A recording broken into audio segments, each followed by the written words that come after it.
کراچی کے حالات پر صحافی علی زمان اوان کا بے باک تبصرہ۔ صحافی علی زمان اوان اس وقت عوامی مسائل نیوز چینل سے بات چیت کر رہے ہیں۔ ان کا کہنا ہے کہ کراچی پر اس وقت مافیاز کا راج ہے۔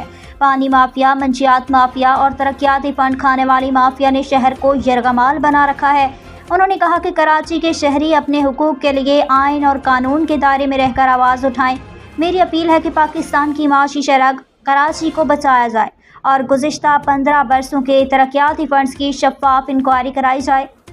مزید صحافی علی زمان اوان نے کیا کہا، آئیے دیکھتے ہیں عوامی مسائل نیوز چینل کی اسکرین پر۔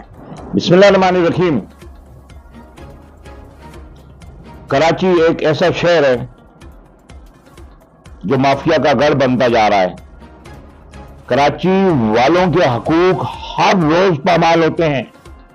کہیں ڈکیتی میں کوئی کراچی والا مارا جاتا ہے، کہیں ڈمپر کے نیچے آگے مارا جاتا ہے۔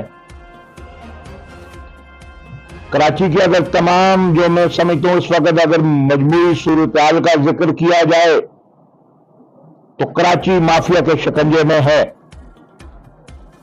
نشے کے عادی افراد کا اگر ذکر کیا جائے تو ہر روز نشے کی عادی افراد کی بڑھتی ہوئی تعداد اس بات کی عکاسی کرتی ہے کہ کراچی کا کوئی پریشان حال نہیں ہے اور موت کے سوداگر اس کراچی میں کھلے عام اپنا دھندا کر رہے ہیں۔ ان کو آکسیجن فراہم کی جاتی ہے۔ یہ آکسیجن فراہم کرنے والا کون ہے؟ کون سے ایسے کالے بھیڑیے ہیں؟ کون سے ایسے ضمیر فروش ہیں؟ کون سے ایسے درندے ہیں؟ اب کراچی والوں کو خود میدان میں آ کر اپنے حقوق کا دفاع کرنا پڑے گا اور اس منشیات کی لت سے کراچی کو بچانا ہوگا۔ دوسرا ایک اہم مسئلہ کراچی کا پانی کا ہے۔ سیاسی نظام بدلے، Karachi water and sewerage corporation کا نام چینج کر دیا گیا، وزیر بلدیات کا عہدہ چینج کر دیا گیا۔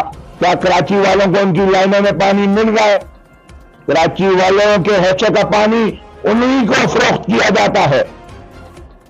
اب کراچی والوں کو اپنے حق کے لیے آئین، اخلاق اور قانون کے دائرے میں رہ کر ایسا احتجاج بلند کرنا پڑے گا، ایسی آواز اٹھانی پڑے گی۔ کراچی والوں کو ایک ہونا پڑے گا کہ ان کے دکھوں کا مداوا ہو۔ اگر کراچی والے اسی طرح سوئے رہے تو یاد رکھیں جو آج 4 سے 5 ہزار والا ٹینکر ہے یہ آپ کو 10,000 میں بھی نہیں ملے گا۔ یہ کون سا قانون ہے جو کراچی پر مسلط کیا گیا ہے؟ یہ کون سی ایسی مافیا ہے جو کراچی والوں کا خون چوس رہی ہے؟ یہ کون سے ایسے گروہ ہیں جو کراچی میں رشوت یا قانونیت مافیا کو فروغ دے رہے ہیں؟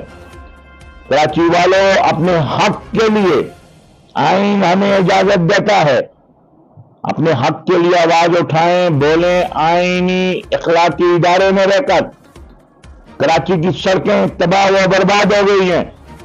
کراچی کے ایم این اے ہوں، ایم پی ہوں، یو سی چیئرمین ہوں یا وائس چیئرمین ہوں، میئر کراچی بھی آ کر میڈیا پر سب اچھے کی رپورٹ دیتے ہیں لیکن سب اچھے کی رپورٹ نہیں ہے۔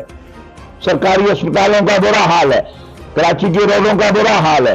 روڈوں کی یہ حالت ہے کہ کوئی اگر ایمبولینس پہلے تو کئی ایسے علاقے ہیں جیسے منگو پیر ہے، اتحاد ٹاؤن ہے، کراچی کے ایسے پسماندہ ترین علاقے ہیں، وہاں تو پہلے ایمبولینس آتی نہیں، اگر آ بھی جائے تو مریض ان جم کھڈے میں مر جاتا ہے اسپتال پہنچنے سے پہلے۔ اس وقت کراچی میں منشیات فروشی عروج پر ہے۔ کراچی والوں کے حقوق پامال کیے جاتے ہیں۔ کراچی والوں کے پاس پانی نہیں ہے، بجلی نہیں ہے، گیس نہیں ہے، گیس کی بھی طویل لوڈ شیڈنگ کا سلسلہ جاری ہے۔ بتایا جائے کہ جو شخص روزانہ اگر 1,000 جو ڈیلی ویجز پہ کام کرتا ہے یا 1,500 کماتا ہے وہ اتنے بھاری اخراجات جس مہنگائی کے دور میں وہ کیسے پورا کرتا ہے؟ بجلی کے لیے، گیس کے لیے، روڈوں کی تعمیر و ترقی کے لیے، کراچی میں پارکوں کی بہتری کے لیے، سرکاری سکولوں میں جو بہتری کے لیے بہت سارے ایسے ایشو ہیں، ہمیں اس پر آواز اٹھانی چاہیے۔